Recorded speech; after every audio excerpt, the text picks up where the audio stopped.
Éclair, coup de tonnerre. La puissance de la nature fascine. Loïc Tripier est chasseur d'orage. Il conserve depuis 2012 ses plus belles prises. Des clichés saisis en ville ou en pleine campagne, dans le respect d'une distance de sécurité. Il faut un minimum de 10 km entre le dernier impact de foudre et soi-même. Donc ça, c'est vraiment ce que nous, chasseurs d'orage, on apprend et on se transmet de manière orale les uns aux autres. Ça paraît énorme, mais ça va très très vite. On a des situations où l'orage parcourt 30 km en moins de 15 minutes. Et si on n'est pas conscient du danger à ce moment-là, on ne le voit pas arriver.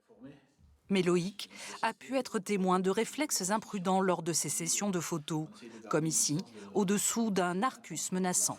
Ces personnes-là vont prendre conscience de l'arrivée de l'orage au moment où il pleut et vont aller se rabattre, se mettre à l'abri sous les arbres, le temps que certains rangent, le temps de récupérer les enfants qui sont en train de courir partout.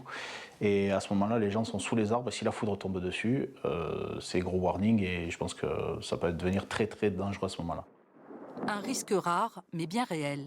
En France, on estime qu'en moyenne, une centaine de personnes sont frappées par la foudre chaque année. 10% en meurent, ce sont les foudroyés. Les survivants, les fulgurés, doivent se reconstruire avec brûlure et douleur.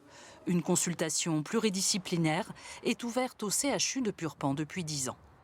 La foudre a beaucoup de conséquences sur le corps. D'abord, c'est un courant de très haute intensité qui vous traverse, donc ça brûle en fait, et ça fait des lésions au moment où ça traverse. Si on survit, on a également ce qui s'appelle un syndrome du survivant ou des lésions psychologiques qui peuvent persister.